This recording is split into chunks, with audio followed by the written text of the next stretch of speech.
Hello Saïdia et bienvenue dans cette nouvelle vidéo. Non, je ne suis pas revenu à mon style d'avant.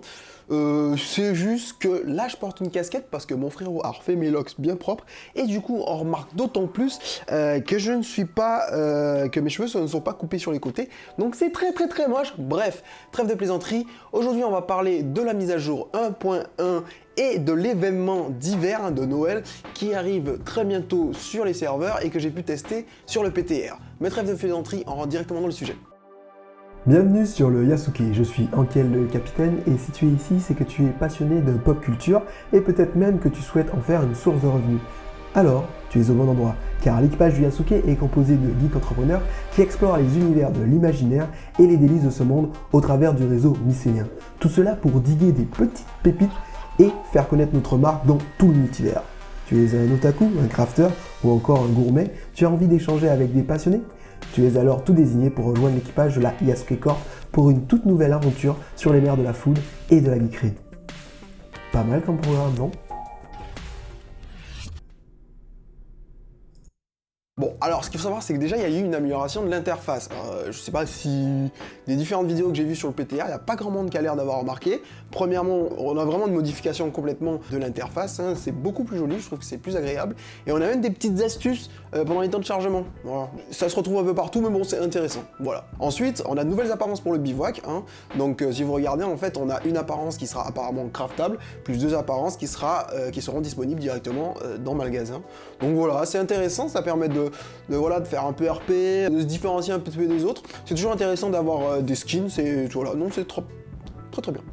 Ensuite, durant ma petite session sur le PTR, alors je sais pas si c'est parce qu'il y avait personne, enfin qu'il n'y a pas grand monde sur le PTR, ou alors qu'ils ont augmenté le nombre de ressources, notamment en cueillette. J'étais en train de faire mes petites phases de cueillette parce que j'avais envie de vous montrer en fait un nouveau système. Bon, j'ai pas pu vous le montrer parce que honnêtement, même si le PTR vous donne 180 métiers, passer les 20 niveaux de métiers en quelques heures, c'était pas possible.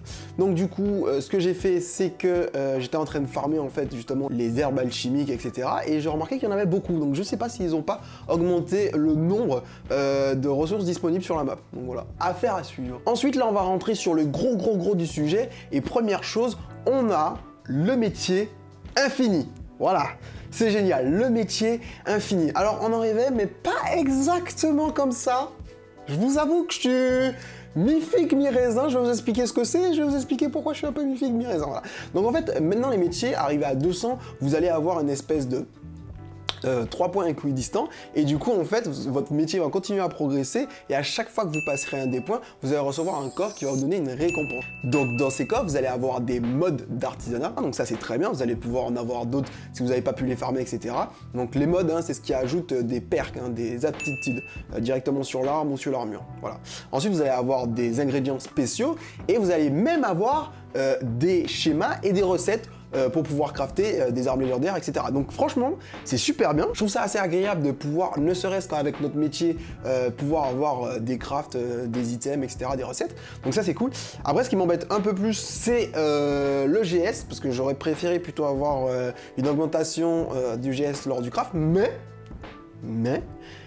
ce qui vient avec ça, c'est surtout qu'apparemment, il y aura des plans qui permettent de crafter des items à 600 GS sûrs. Voilà, donc ça prendra, il y aura énormément de ressources pour pouvoir les faire, mais vous aurez au moins 600 GS sur. Donc c'est plutôt intéressant d'avoir ce genre d'item. Donc ça évite d'avoir tous les trucs, la maison, le machin, le truc, pour avoir les 600 GS et encore, on n'est pas sûr. Là, ce sera 600 GS sûr. Donc du coup cet item sera évidemment, j'imagine, justement dans ces espèces de coffres que vous allez avoir à chaque fois que vous allez avoir un des nouveaux points de métier, hein, voilà. Et ce qu'il faut savoir, c'est qu'au début, en fait, les premiers points sont moins intéressants que les suivants. En fait, plus vous allez progresser dans cette espèce de rond infini avec ces 3 points équidistants là, plus vous allez progresser dans votre métier, plus les coffres seront intéressants. Donc plus vous avez de chances d'avoir justement les plans qui vous permettent d'avoir des systèmes à 600 GS sûrs. Donc c'est franchement assez intéressant comment ils l'ont conçu. Je trouve que c'est pas mal, honnêtement, ça va redonner un petit souffle au jeu. Alors attention, toujours dans le craft tout ça, je vous annonce baisse des gros... Alors j'ai fait une vidéo la semaine dernière justement sur les ressources de haut niveau qui sont donc l'Asmodeum, Cure de Phoenix, etc. Et du coup, Ils sortent quoi? Mais ils kiffent faire ça en fait. Quand je fais une vidéo, ça veut dire que 2 semaines après, il y a un truc qui démonte tout. Donc, ils sortent quoi? Eh ben, ils sortent le craft de ces fameux items haut level. En fait, à partir de maintenant, parce que vous saviez que pour pouvoir crafter l'Asmodeum, par exemple, il fallait 2 ingrédients, hein, et donc ces 2 ingrédients étaient droppables avec un tout petit pourcentage sur de l'oricalque. Et donc du coup là, ils ont fait marche arrière. Maintenant, vous pourrez avec 250 d'oricalque crafter directement ces 2 métaux qui vont vous permettre de crafter l'Asmodeum. Et c'est pareil pour toutes les ressources de haut level. Donc voilà, donc ça c'est intéressant, ça veut dire que en fait c'est fini le farmeratin à essayer d'augmenter votre chance de drop pour pouvoir dropper justement ces items hyper rares. Vous allez pouvoir les crafter directement. Alors ça n'enlève pas le fait que de l'avoir directement, d'avoir une chance de le dropper, bah, c'est quand même plus intéressant parce qu'effectivement vous n'avez pas 250 d'oricalque à faire pour un, sachant qu'il faut 2 lingots de chaque pour faire un lingot d'Asmodeum. Mais bref, voilà. Donc du coup c'est quand même assez intéressant d'avoir ce système de craft de ces matériaux HL. Ça va permettre de faciliter la vie à pas mal de monde. Et honnêtement, autant je suis plutôt pour une certaine difficulté, autant là c'était du bashing, hein. C'était no brain, ça n'avait aucun intérêt. Donc je salue énormément cette nouvelle. Ensuite, une deuxième nouvelle anti-bashing, et merci, hein, voilà, merci.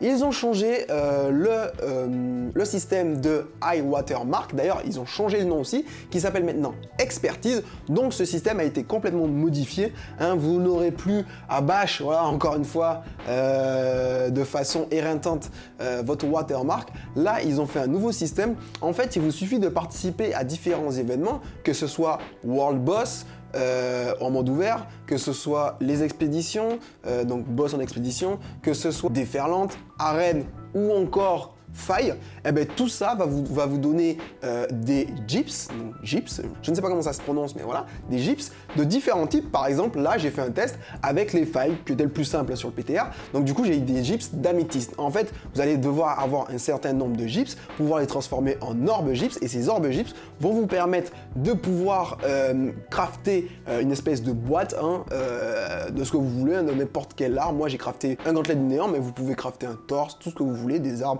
ou des armures, et en fait ça va vous permettre donc d'avoir aléatoirement une arme qui va vous permettre d'augmenter votre gear score. Donc ça c'est encore un moyen d'augmenter son gear score. Je trouve ça assez intéressant au final. Ça permet de, pendant qu'on farm, parce qu'en fait on les fait ces activités, donc du coup ça va nous permettre d'augmenter notre gear score avec d'autres activités, et c'est très intéressant. Bien, pour ce qui est, on va dire, de la 1.1, c'est à peu près tout. Il y a certaines modifications au niveau du PVP, mais je ne vais pas trop m'étendre là-dessus. Ça reste que du réglage. Puis en plus, je vous avoue que j'ai pas tout compris, donc je vais pas m'amuser à dire des conneries.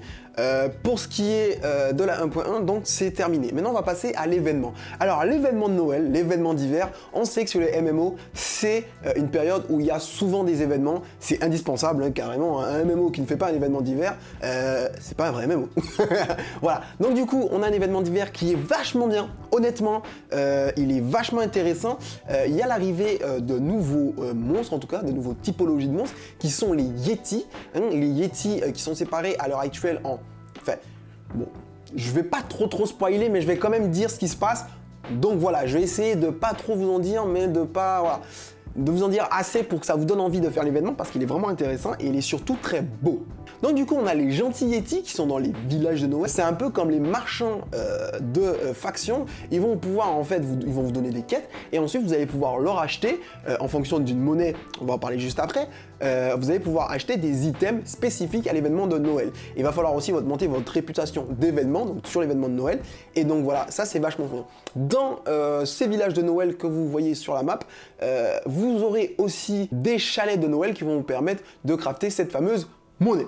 Bon, maintenant qu'on a parlé des gentils Yétis, on va parler des méchants Yétis. Hein, comme vous l'avez vu sur l'annonce, il y avait donc cet événement qui arrive, et je vais en dire un peu plus après, mais il y a ces méchants Yétis qui sont donc des grottes de glace. Les gentils Yétis, qui sont donc les Yétis nomades, vont vous envoyer leur éclater la face dans des grottes, hein, qui sont modifiées, hein, qui sont toutes gelées. Ces Yétis sont accompagnés de mobs de la Terre enragée gelés. Voilà, ils sont gelés. D'ailleurs, ils se transforment en espèce de bloc de glace lorsqu'ils meurent. C'est assez drôle. On voit aussi sur une image annonçant donc l'arrivée de cet événement, un espèce de méchant qui ressemble plus à une Terre enragée gelée, donc une espèce de boss Terre enragée, plutôt qu'à ces fameux Yeti. À mon avis, parce que les premiers Yeti qu'on voit sont dans les zones bas level, à mon avis, celle qu'on voit là, c'est sûrement un boss haut level, donc plus haut dans la poursuite de quête de l'événement, et c'est sûrement donc un mob Terre enragée gelé. Et d'ailleurs, j'ai l'impression que c'est une petite référence au marcheur blanc de Game of Thrones. Donc l'événement, voilà, il va falloir aller chercher les cadeaux, parce que voilà, il y a les méchants qui ont pris les cadeaux. Bon, c'est vraiment ça, les événements de Noël, c'est en général ça, les méchants, il faut aller récupérer des cadeaux et tout ça. Donc il faut récupérer les cadeaux perdus, qui sont disséminés un peu partout, on en trouve très facilement. Il y a aussi les cadeaux qui volent. Nouveauté. Eux, ils vous donnent, donc le cadeau par terre, ils vous donnent 1, les cadeaux qui donnent, ils donnent 20. Donc voilà, donc ces cadeaux-là, on va pouvoir les convertir en marques divers. C'est ces marques divers, la monnaie que je parlais tout à l'heure. On va pouvoir les convertir au chalet, donc dans les villages d'hiver, pour pouvoir acheter des items. Ensuite, il y a dans chaque ville un arbre d'hiver. Voilà. Dans chaque ville, il y a un arbre qui ressemble à un arbre de Noël. Donc du coup, vous pourrez chaque jour aller récupérer un cadeau sur chaque arbre de chaque ville. Ce cadeau vous donnera pareil des jetons d'hiver. Ces jetons d'hiver vont vous permettre donc, comme encore une fois, d'acheter ces fameux items de l'événement d'hiver. Sachant que je n'ai pas dit une chose, il y a aussi les plans de ces items-là. Donc vous allez pouvoir les crafter après l'événement. Donc ça, c'est très intéressant. Il faut vraiment le noter, ça. Ensuite, donc du coup, ces arbres vont pouvoir être améliorés. Donc plus votre arbre est haut niveau, j'imagine que plus vous avez de pièces en fait. Voilà.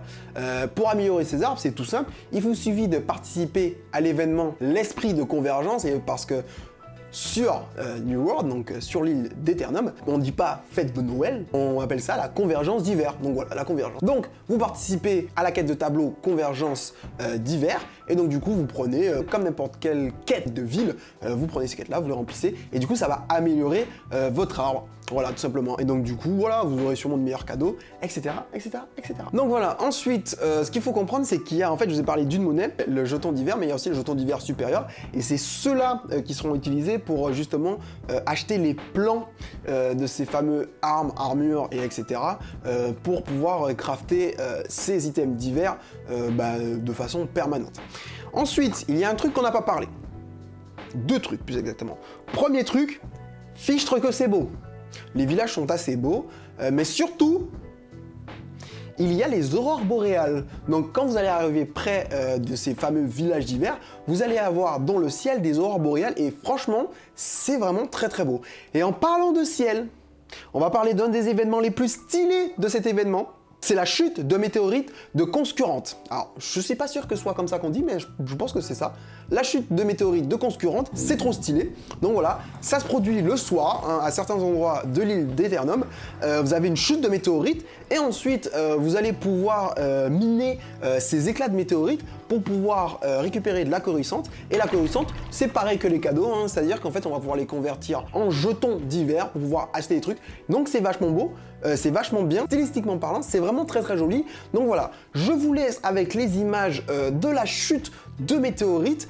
J'espère que vous aurez la chance d'en voir une, parce que c'est vraiment stylé. En tout cas, pour moi, cette vidéo est finie. Hein, c'était les nouveautés de la 1.1 et du coup de l'événement d'hiver qui s'appelle donc Convergence hivernale. Sur ce, j'espère que vous avez profité des fêtes et justement de faire cet événement.